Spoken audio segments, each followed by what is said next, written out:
29 августта 1526 жылы 100 миңдей аскер Махачка кирип келет. Ушул жерде чоң чечүүчү согуш башталып, ушул согуштун жыйынтыгы көп жылдар бою Венгриянын жана ошондой эле Европанын андан аркы өнүгүшүнө чоң таасирин калтырган. Венгрлердин башчысы Луис жана ушул жердеги хорват, серб жана башкалардан куралган топтор баары биригип чыгат. Бириккенде көп болсо Сулаймандын аскерлеринин балким жарымынан азын түскөн болуш керек. Польшадан дагы келген саны көп болсо 1,5 миңдей анча көп эмес болгон. Баары кошулганда түрктөрдүн, османдардын, ал убакта түрктөр деп аталган эмес, баса түрктөр деп Ататүрк атаган. Алар ал убакта осман деп аталган. Османда түрктөр эле эмес, баардык күчтөр болгондо. Бул жөнүндө дагы айтам азыр. Ошолор баштаган армиянын демек бир 3/1 түссө керек деп ойлойм. Ушу баары бириккенде. Османдыктардын аскерлери өтө машыккан. Ал убакка чейин бул Константинополду кураткан, Грекиянын жерин тартып алган, ошого чейинки согуштарда так шалып калган аскерлер. Эми бул Европанын аскерлери кандай болгон? Булар чыкканда кийимдери өтө кооз, могул жерлеринде куштун канатына окшош тагылган, флагтары үстүндө ар түрдүү флагтар, славяндардын бул жагында венгрлердин желектери эми ушунчалык кооз болгон сыртынан. Ошол менен катар эле чопкут баскан. Аттарынын астынан мурдуна чейин чопкут. Өздөрү болсо көрүнбөйт эч нерсеси. Ушундай чопкуттар менен жасаланган аскерлер менен ошол тосуп алууга даярданып чыккан. Сулаймандын аскери мынчалык көп темир чопкут кийинген эмес, рыцардык салталарда болгон эмес да. Бул Европада ушундай болгон. Бирок ошого карабастан түрктөрдүн армиясы буларга караганда алда канча күчтүү болгон. Жаңы технологияга күчтүү болгон. Аларда замбиректер момундай эмеси калибри ушундай калибрдеги узундугу бир 3 метр эме сүйрөп келишкен да аттар менен. Анын ичинде огумунда ядро болсо, ал жарылса от менен барып. Андайлар бул Европада ал убакта болгон эмес. Ал Стамбулдун эме Константинополдун дубалдарын талкалаганда мына ошолор керек болгон да. Ошондуктан османдыктарда бул жактан согуштук технология боюнча дагы, курал жарак боюнча дагы европалыктарга караганда артыкчылык болгон.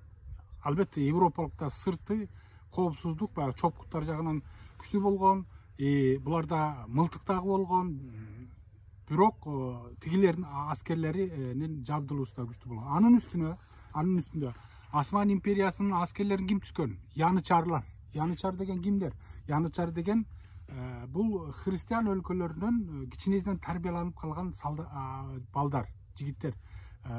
Грек, баягы христиан, Рим империясынын башка мусулман эмес аскерлеринин ошолорго, османдарга кызмат кылган.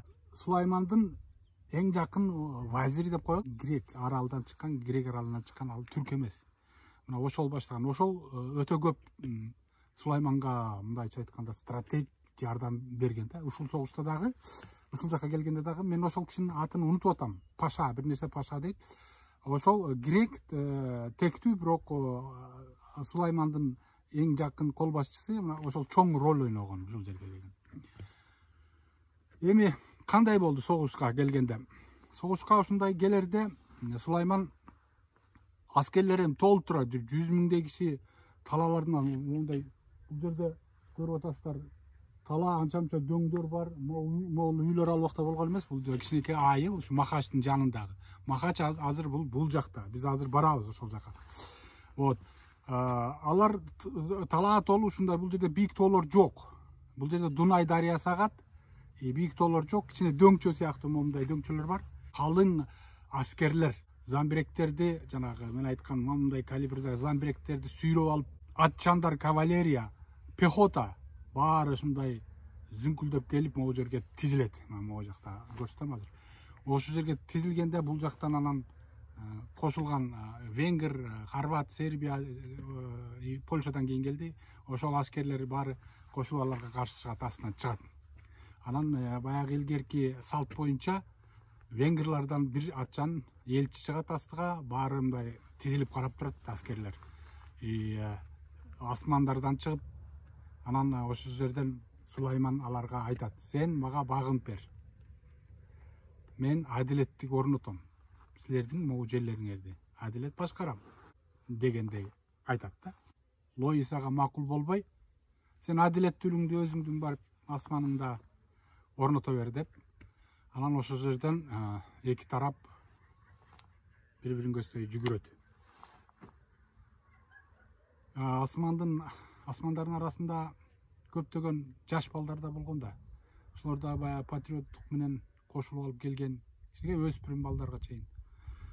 Сулайман өзү баштап келген бул согушта. Сулайман өзү негизи баштап келип, ушул жерде Махачты жеңет. Азыр айтам го, ал Будапешттин жанына, Буданын жанынан өз ажалы менен өлөт да. Анан согуш башталып, бул жерде баягы монголдордун, түркө-монголдук согуштун тактикасын колдонуп кетет да Сулайман.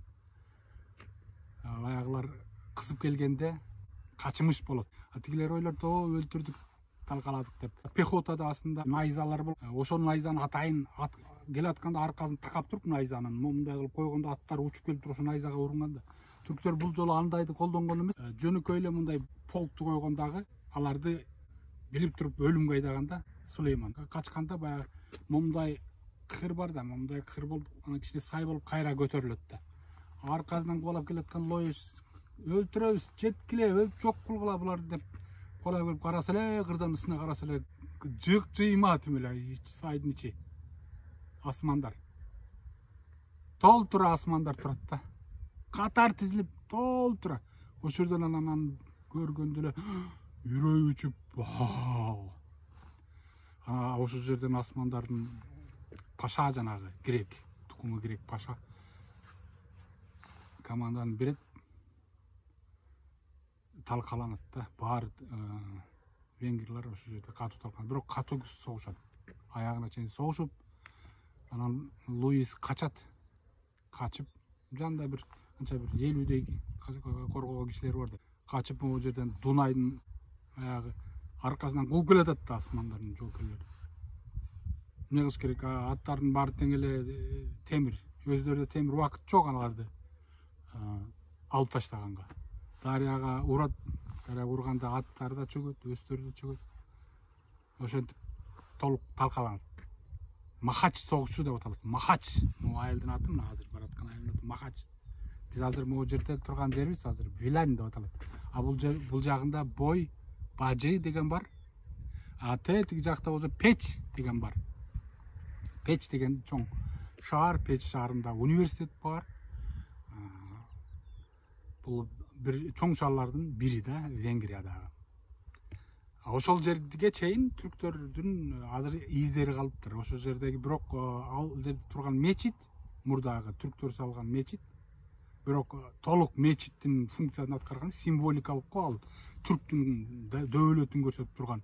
Көбүнчө саясий деп ойлоп калдым, анткени себеби ал жерде анчалык Аравиядагыдай кооздук мындай жок да.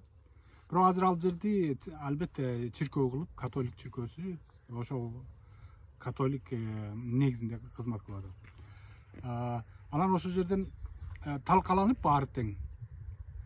Аягында Сулайман падыша баарына көзү жетип, талааны караса баары кырылып жатат. Аттар, байкуштар, аттарды карабайсың. Аттар деген эми жылкылар каяка айдаса кете берет да алчы.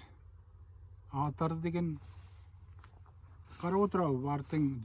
Биринчи жолу эмеден найзаларга ошолор илинип, жыгылып, ошолорго эметип көбүнчө жаныбарлар кыйналган да. Жаныбарлар көп курман болгон. Талаанын баары ат, адам, өлүктөр кылкылдап жатып калат да. Ушундай тим эле могу тала толот. Могу жактагы Махач талаасы толуп 25 000 канча адам өлөт? 25 000дей адам кырылып калат да, аскерлердин баары. Анан Сулайман ал жерде өзү да түшүнбөй калат, бул эмне болуп кетти. Болгон ушул депчи. Ошол жерде бир топ күн жатып калат да, эмне болот? Будага жөнөш керек да, тиги Борборго. Буда болгон да. Буда болсо бул жерден канча алыс? Бул жерден бир 4-5 сааттык жолда машина менен. 4-5 сааттык жол.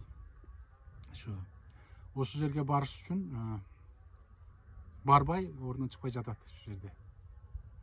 Албетте андан кийин ал Печ, Будапештке барат. Өзүңөр билгендей Будапештте ал талкалап Венгрияны багынтат да. Анан ошол жерден өзү да өлөт.